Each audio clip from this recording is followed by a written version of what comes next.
హరి ఓం.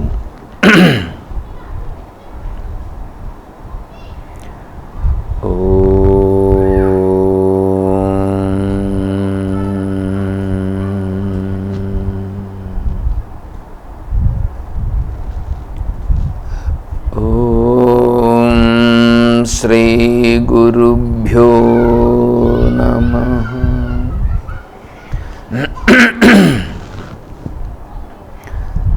ఓం సదాశివసమారంభాం శంకరాచార్యమధ్యమాం తత్వవిదానందపర్యంతాం వందే గురుపరంపరాం. ఓం శ్రీ గురుభ్యో నమః.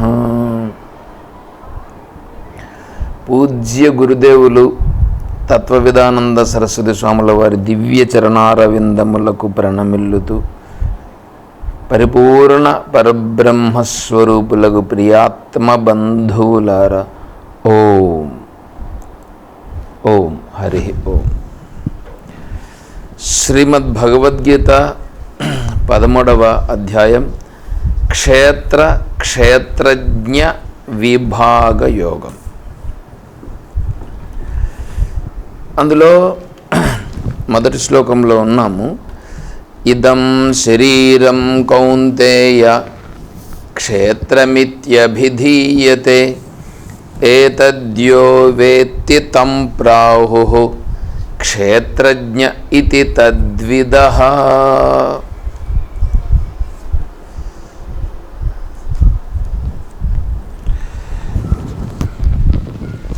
ఒక నిమిషం.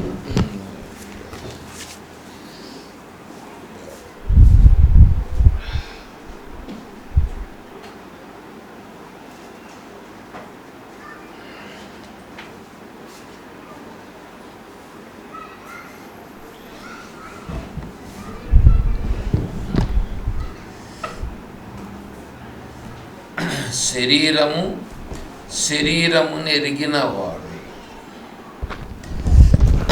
శరీరమును క్షతత్రాణాత్ క్షయాత్ క్షరణాత్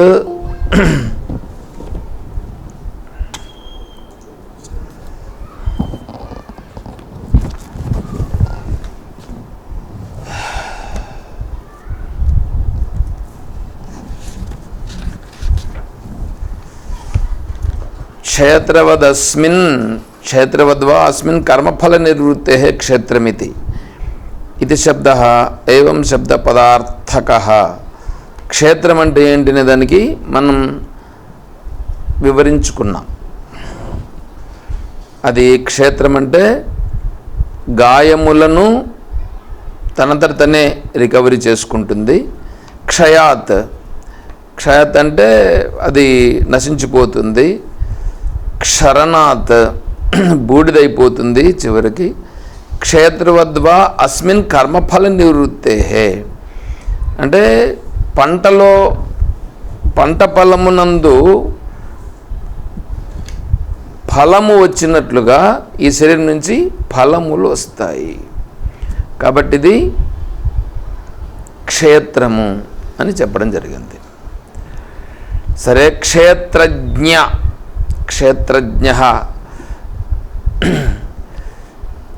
ఏతత్ శరీరం క్షేత్రం యో వేత్తి విజానాతి ఆపాదతలమస్తకం.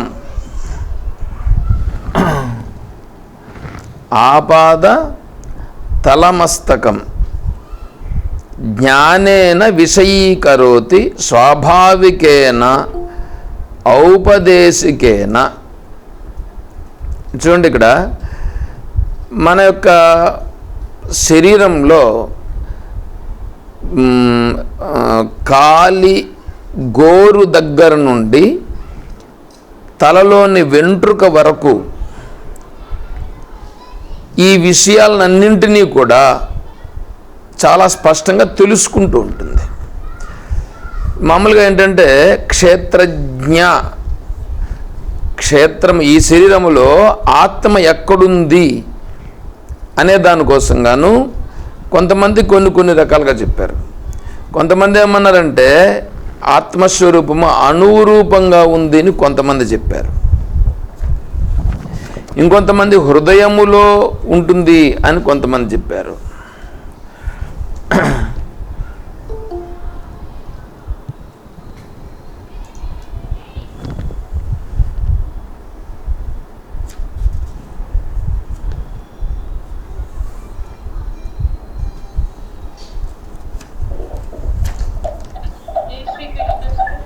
హరి ఓం హరి ఓం హరి ఓం.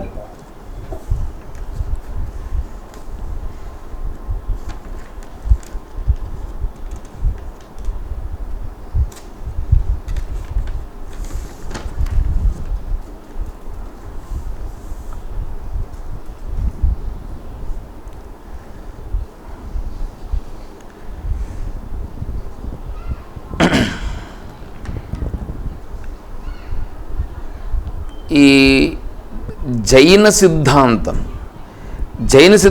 వాళ్ళు ఏమన్నారంటే మధ్యమ పరిమాణవాదం అని చెప్పారు. తర్వాత ఈ ద్వైతులు ఉన్నారు చూడండి, వీళ్ళు అణుపరిమాణవాదులు. వీళ్ళు ఆత్మస్వరూపము అణువంతుంటుంది అని చెప్తారు ద్వైతులు. ఈ విశిష్టాద్వైతులు వీళ్ళంతా కూడా శరీరములో అణువంతుంటుంది ఆత్మ అని చెప్తారు. ఇంకొంతమంది ఏం చేస్తారంటే విభు అంటే ఈ సాంఖ్యులుగా ఉండేటువంటి వాళ్ళు ఏం చేస్తారంటే ఆత్మ ఎక్కడుంది ఎలా ఉంది అంటే ఆత్మ అనేటువంటిది ఒక్కొక్కరికి ఒక్కొక్క ఆత్మ ఉంది. ఆ ఆత్మ అనేటువంటిది విభుస్వరూపంగా ఉంది.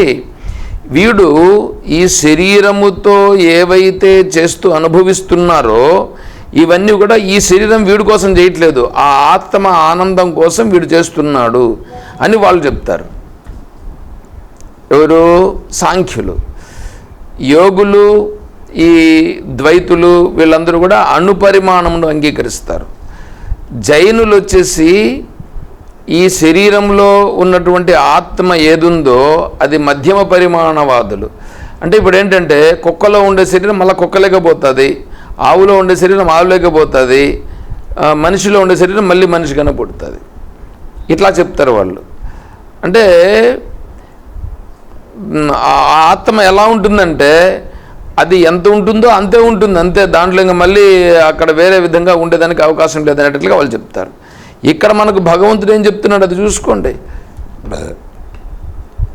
క్షేత్రజ్ఞం ఇదం శరీరం కౌంతేయ క్షేత్రమిత్యభిధీయతే ఏతద్యో వేత్తి. ఏతద్యో వేత్తి అంటే ఏంటి? ఈ క్షేత్రమును ఎవడైతే తెలుసుకుంటున్నాడో, క్షేత్రమును తెలుసుకునేటువంటి వాడు, క్షేత్రమును తెలుసుకునేవాడు ఎక్కడున్నాడు, ఎలా ఉన్నాడు అనేటువంటిది ఇప్పుడు ఇక్కడ విషయం. వాళ్ళేమో అలా చెప్తున్నారు. కానీ ఇక్కడ మనకు ఆచార్యులు వారు ఏం చెప్తున్నారంటే కాలి గోరి దగ్గర నుండి తలలోని వెంట్రుక వరకు ఉండేటువంటిదంతా కూడా తెలుసుకుంటూ ఉంటాడు. ఎక్కడుండి తెలుసుకుంటూ ఉంటాడు? హృదయంలో ఉండి తెలుసుకుంటూ ఉంటాడా? కాదు, సర్వము ఉన్నాడు. సర్వము ఉన్నాడు అంటే ఎలాగా అంటే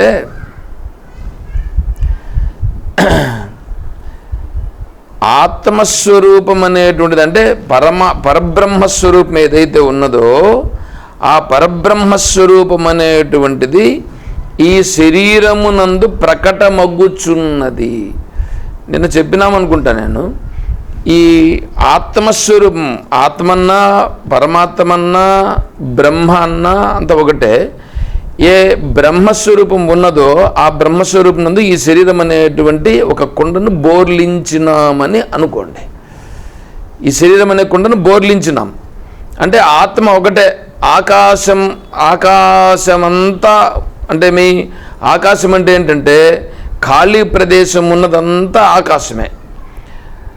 అంటే నీకు నాకు మధ్యలో ఉన్నది కూడా ఖాళీ ప్రదేశమే, పైన ఉన్నదంతా కూడా ఖాళీ ప్రదేశమే.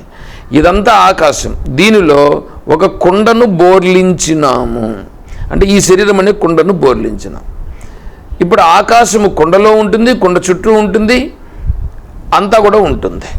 అలాగే ఈ ఆత్మస్వరూపం అనేటువంటిది కూడా శరీరము నందుంటుంది, శరీరం చుట్టూ ఉంటుంది, అంతా కూడా ఉంటుంది. ఇప్పుడు ఆ ఆత్మస్వరూపం అనేటువంటిది శరీరములో ఉండుట కాదు, శరీరములో ఉండేది కాదు. ఇది శరీరము ఈ కుండ అనేటువంటిది ఆ ఆత్మస్వరూపమునందు బోర్లించిన ప్రభావము చేత ఇప్పుడు ఈ శరీరం అనేటువంటిది ఆత్మ ఆధారంతో ప్రకటమగుచున్నది.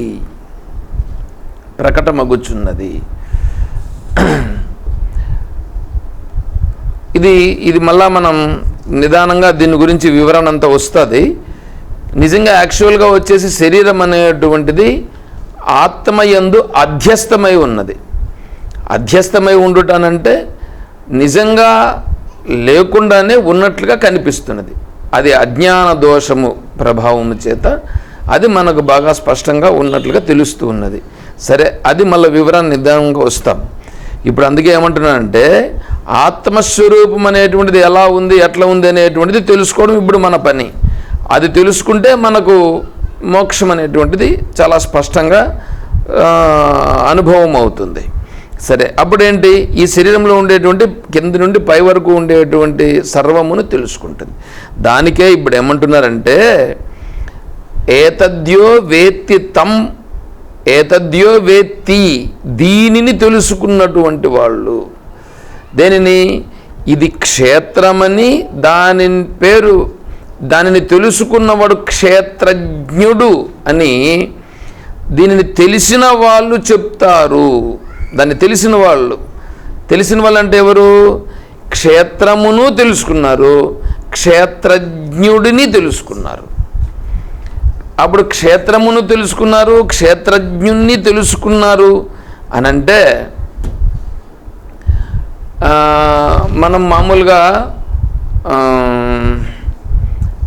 ఇది యాపిల్, ఇది కొబ్బరికాయ అని రెండింటిని తెలుసుకున్నాం కదా. ఇది యాపిల్, ఇది కొబ్బరికాయ. అలాగే ఏమన్నా ఇది క్షేత్రము, ఇది క్షేత్రజ్ఞుడు, ఇట్లా రెండింటిని తెలుసుకుంటున్నాడా? అట్లా కాదు. రెండింటిని తద్విధ దానిని చాలా స్పష్టంగా తెలుసుకున్నారు. ఎలా తెలుసుకున్నారు వాళ్ళు? దాన్ని ఇక్కడేమన్నారు? అభిధీయతే. మొదట్లోనే చెప్పినాం మనం, ఇదం శరీరం కౌంతేయ క్షేత్రమిత్యభిధీయతే. అభిధీయత అంటే అదే అనుభవపూర్వకంగా తెలుసుకున్నారు. వాళ్ళనే మనకు 2వ అధ్యాయంలో తత్వదర్శిన అని అన్నారు.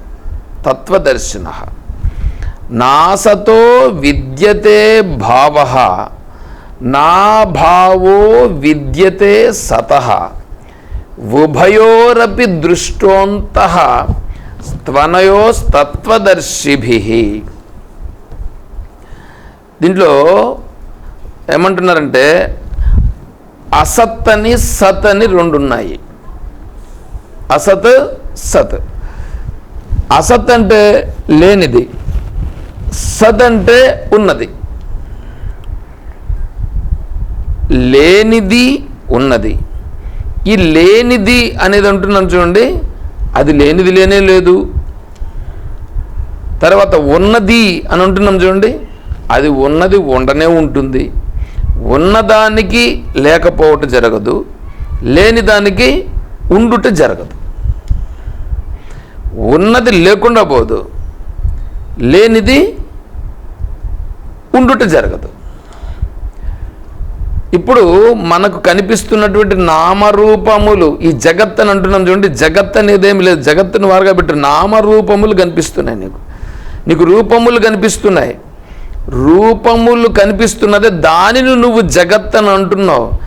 అది రూపములు కనిపిస్తున్నాయి అని మొదట రూపములు కనిపిస్తున్నాయి. జగత్ అనేటువంటిది ఒక ఏదో ఒకటి ఉన్నది అక్కడ అనే మాట అనద్దు. రూపములు కనిపించుచున్నవి, రూపములు కనిపించున్నవి. రూపములు కనిపించి దానిని నీవు జగత్ అని అంటున్నావు. దాన్ని నువ్వు జగత్ అంటున్నావు. ఇప్పుడు ఈ నామ రూప, నామం అనేటువంటిది నోటిలో ఉన్నది. నోటిలో ఉన్నదంటే నువ్వు నోటితో చెప్తా ఉన్నావు దాని పేరు ఇది అని. రూపం అనేటువంటిది యాక్చువల్గా రూపం అనేటువంటిది లేదు, అది నీ మైండ్ దాన్ని ప్రాజెక్ట్ చేస్తుంది. యాక్చువల్గా రూపం ఎక్కడుంది? ఇప్పుడు కొండ అనేటువంటిది ఎక్కడుంది? కొండ ఉండేది కొండ ఉందా, మట్టి ఉందా? మట్టియే ఉంది, కొండ లేదు. కానీ నువ్వేమంటున్నావు? దాన్ని మట్టి కొండ అని అంటున్నావు. అసలు కొండ అనేటువంటిది కొండ లేనే లేదు, ఉండేది మట్టే ఉంది. మట్టి అనేటువంటిదే ఒక రకంగా నువ్వు దాన్ని అలా చేసావు అంతే. అక్కడ ఉండేటువంటిది అదొక దాన్ని ఏమంటారు, ఆకాశంలో అంటే ఖాళీ ప్రదేశంలో మట్టిని కొద్దిగా అట్లా మార్చి ఒక షేప్ చేసుకున్నావు అంతే. ఆ షేప్స్ ఉన్నాయి, ఆ షేప్కు నువ్వు పెట్టుకున్న పేరు కుండ అని. కానీ నిజంగా ఉండేది ఒక షేప్లో ఉన్నది. షేప్లో ఉండుట అనేటువంటి దాన్ని అక్కడ దాన్ని ఏముంటుంది? అది ఉన్నది మట్టియే ఉన్నది, కానీ నిజంగా కొండ అనేటువంటిది లేదు. సరే, అది విచారణ చేస్తే తర్వాత వస్తుంది. సరే, దాని గురించి మళ్ళీ చూస్తాం, అవన్నీ వస్తాయి. ఈ విచారణలో అన్నీ వస్తాయి. సరే, ఇప్పుడు ఏంటంటే ఈ అసత్ అంటే లేనిది, సత్ అంటే ఉన్నది. ఇప్పుడు కుందేటి కొమ్ము అనేటువంటిది ఉందా? ఎవడన్నా చూశాడా? కుందేటి కొమ్ముని ఎవడు చూడలేదు, అంటే లేదు, అది అసత్. మరి ఉన్నది, ఏది ఉన్నదో అది ఉన్నది, ఏది ఉన్నదో అది ఉన్నది. అది ఉన్నది లేకుండా పోవటం జరగదు. ఇప్పుడు శరీరం ఉన్నది అని అంటున్నావు కదా, అప్పుడు శరీరం ఉందా అంటే శరీరము ఇప్పుడు ఉన్నది కేటగిరీలోకి వస్తుందా, లేకపోతే లేనిది కేటగిరీలోకి వస్తుందా? అంటే మామూలుగా మనమందరూ ఏమంటామంటే శరీరం ఉంది, తెలియబడుతూ ఉంది, కాబట్టి ఇది ఉన్నది కేటగిరీలోకి వస్తుంది అని అనుకుంటాం. కానీ శరీరము ఉన్నది అనే కేటగిరీలోకి రాదు, శరీరము లేనిది అనే కేటగిరీలోకి వస్తుంది. అంటే మీ కుందేటు కొమ్ము అనేటువంటిది లేనిది. లేని కుందేటు కొమ్ము, దానిని మనము కుందేటు కొమ్ము అని మనం మాటతో చెప్తున్నాం కదా, అలాగే ఇక్కడ కూడా నిజంగా అయితే ఇది లేదు, లేకపోయినా కూడా ఉన్నది అని మనం అంటున్నాం. ఉన్నది అని నువ్వు అనటం ఏందయ్యా? ఇంత స్పష్టంగా కనిపిస్తూ ఉంది కదా, ఇంత స్పష్టంగా కనిపిస్తుంది కదా. కనిపిస్తూ ఉండేటప్పుడు దీన్ని ఉన్నది అని నువ్వు ఎలా అంటావు? అంటే నీకు కనిపించేటివన్నీ సత్యము కాదు, నీకు కనిపించేటివన్నీ సత్యం కాదు. ఇప్పుడు దాన్ని ఏమంటారంటే భూమి బల్లపరుపుగా ఉన్నది మనకు తెలుస్తున్నది. భూమి బల్లపరుపుగా ఉంది అని కదా మనకు తెలుస్తూ ఉంది. భూమి బల్లపరుపుగా ఉందా? బల్లపరుపుగా ఉందా? గుండ్రంగా ఉందా? గుండ్రంగా ఉంది. గుండ్రంగా ఉండేది సత్యం, కానీ మనకేమనిపిస్తుంది? బల్లపరుపుగా ఉంది, ఫ్లాట్గా ఉంది అని అనిపిస్తుంది. తర్వాత భూమి తిరుగుట లేదు అని మనకు తెలుస్తూ ఉంది, కానీ భూమి చాలా వేగముగా తన చుట్టూ తనే తిరుగుచు సూర్యుని చుట్టూ తిరుగుచున్నది. ఇది అక్కడ జరుగుతున్నది. అంటే నీకు తెలిసింది ఒకటి, అక్కడ జరుగుతున్నది ఒకటి. అక్కడ ఒకటి జరుగుతూ ఉంది, నీకొకటి తెలుస్తూ ఉంది. అలాగే ఇక్కడ ఈ శరీరం గురించి నీకొకటి తెలుసు, నీకొక భావన ఉన్నది. నీ భావన కరెక్ట్ కాదు, అక్కడ ఉన్నదేదో అది కరెక్ట్ అవుతుంది. అది ఎలాగా అనేటువంటిది వాళ్ళకి తెలుస్తుంది. ఇప్పుడు ఉన్నది కొండ, ఏమండి కొండ ఉన్నది అని అన్నావు, కొండ పగిలిపోయింది, కొండ లేదు అని అన్నావు. ఏమంటే కొండ ఉన్నది అన్నప్పుడు కుండ ఉన్నది అని అన్నావు.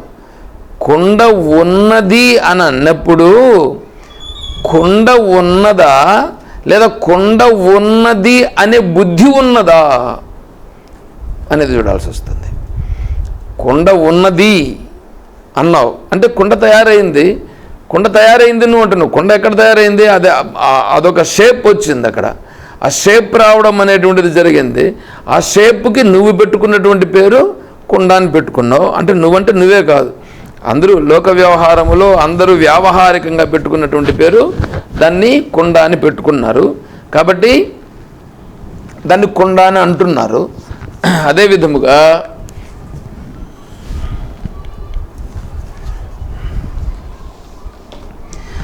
విధముగా ఆ కొండ ఉన్నది అన్నారు. కొండ ఉన్నది అని అన్నప్పుడు కూడా అక్కడ ఉండేది ఏమిటి? మట్టి ఉన్నది. కొండ ఉన్నది అని అన్నప్పుడు కూడా మట్టియే ఉన్నది. యాక్చువల్గా వేరే ఏమీ లేదు.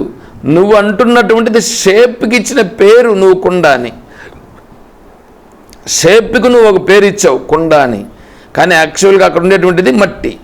సరే, ఇప్పుడు కుండ ఉన్నది అని అన్నావు. అక్కడ కుండ అనేది ఏమన్నా కొత్తగా వచ్చిందా లేకపోతే మట్టి మాత్రమే ఉన్నదా అంటే మట్టి మాత్రమే ఉన్నది. మరి కుండ ఉన్నది ఎక్కడ ఉన్నది? కుండ ఉన్నది అనే బుద్ధి నీకు ఏర్పడినది. అంటే నీ బుద్ధిలో కుండ ఉన్నది అని ఏర్పడింది. కుండ ఉన్నది అనేటువంటి బుద్ధి ఉంది. నువ్వు కుండ ఉన్నది అని అనుకుంటున్నావు. తర్వాత కుండ పగిలిపోయింది. కుండ లేదు అనే బుద్ధి నీకుంది. కానీ కుండ అది ఎక్కడ పోయింది? నీకు కుండ తయారైనప్పుడు ఉండేటువంటి మట్టి ఏదుందో ఆ మట్టి అలాగే ఉన్నది. కుండగా ఉన్నప్పుడు అట్లాగే ఉంది. కుండ కాకముందు మట్టియే, కుండ పగిలిపోయిన తర్వాత కూడా మట్టియే.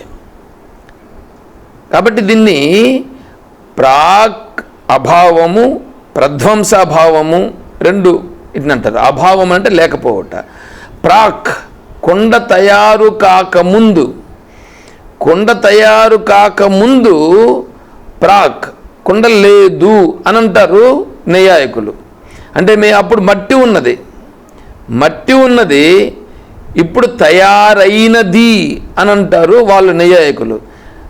తర్వాత కుండ పగిలిపోయింది, కుండ పగిలిపోయిన తర్వాత కుండ లేదు అని అంటారు నైయాయికులు. ఏమండి, కుండ తయారు కాకముందు మట్టి ఉన్నది, షేప్ ఒక రూపం వచ్చింది. ఆ రూపం వచ్చినప్పుడు కూడా మట్టియే ఉన్నది. ఆ కుండ పగిలిపోయింది, కుండ పగిలిపోయిన తర్వాత కూడా మట్టియే ఉన్నది, అదే ఉన్నది. దాంట్లో ఇంకా లేకపోవడం అనేటువంటిది ఎక్కడుంది? ఇది వేదాంతులు చెప్పేటువంటి మాట. అంటే ప్రాక్ అభావం అనేటువంటిది లేదు. అంటే ప్రాక్ కొండ తయారు కాకముందు ఏది ఉన్నదో అది ఉన్నది. వీళ్ళేమంటున్నారంటే నైయాయికులు కుండ తయారు కాకముందు అసత్ ఉన్నది అని అన్నారు. అంటే కుండ తయారు కాకముందు ఏమీ లేదు, ఏమీ లేదండి, లేని దాంట్లో నుంచి కుండ పుట్టింది అని అన్నారు. ఏమంటే లేని దాంట్లో నుంచి కుండ పుట్టిందా లేదా మట్టి నుంచి కుండ వచ్చిందా అంటే మట్టియే కుండ అయినది. ఉన్నది ఎక్కడ? అది ఏది ఉందో అది కొండగా ఒక షేప్ అయినది, అంతే. ఆ షేప్ నువ్వు తయారు చేసావు, ఓకే, దాని గురించి ఒప్పుకుంటాం. అది మళ్ళీ దానిపైన విచారణ వస్తాం. సరే, ఇప్పుడు ఆ కొండలాగా ఆ షేప్ చేసుకుని నువ్వు దానికి కొండ అని నువ్వు పేరు పెట్టావు. ఇప్పుడు కొండ అని పేరు పెట్టావు చూడండి. ఆ కొండ అనేటువంటిది ఇప్పుడు నీ మైండ్లో ఉంది, నీ నోటిలో ఉంది.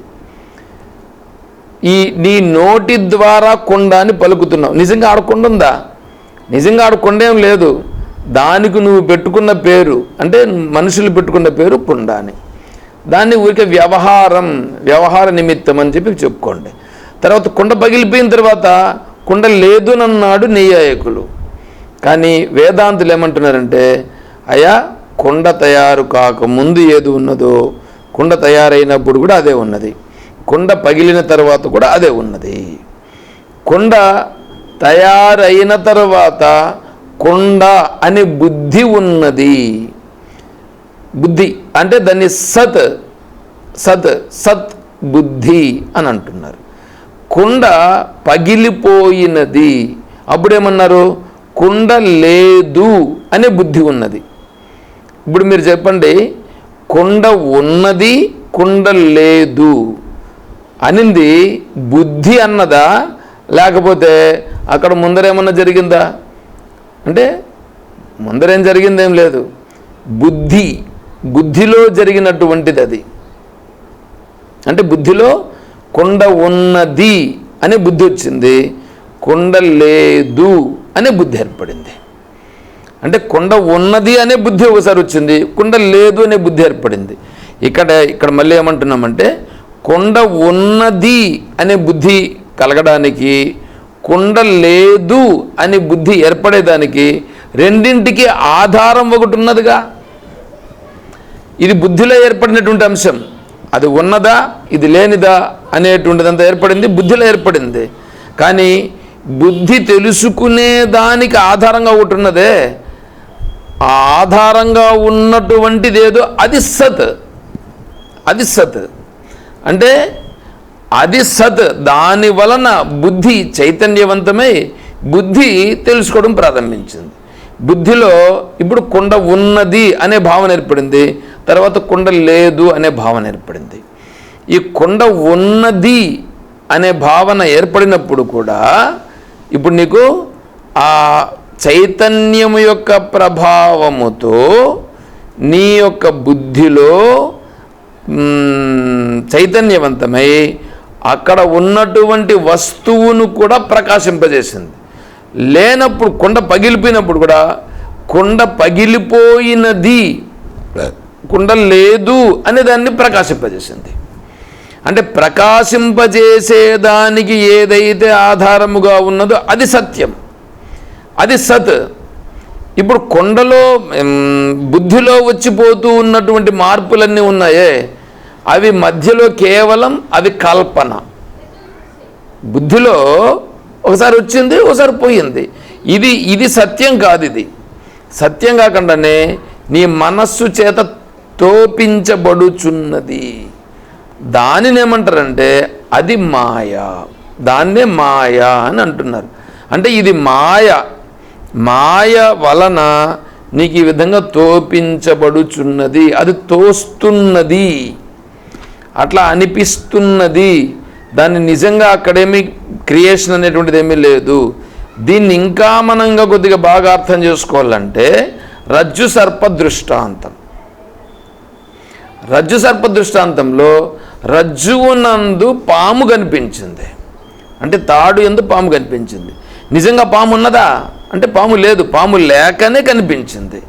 అదే విధముగానే ఆత్మయందు ఈ శరీరం అనేటువంటిది లేదు. లేని శరీరము అంటే తాడు యందు పాము ఏ విధంగా లేకనే ఉన్నట్లుగా కనిపించిందో అదేవిధంగానే ఆత్మయందు కూడా ఈ శరీరం అనేటువంటిది లేకనే శరీరం ఉన్నట్లుగా కనిపిస్తున్నది. ఏమండి, మేము వింటా ఉండామని మీరు ఏదంటే అది చెప్పేయడమేనా అని అంటే, చూడప్పా, ఏదంటే అది చెప్పాల్సిన అవసరం మనకుండదు. విచారణ చేసి తెలుసుకునేటువంటి యోగ్యత కలిగిన మనస్సుతో ఆలోచన చేస్తే తెలుస్తుంది.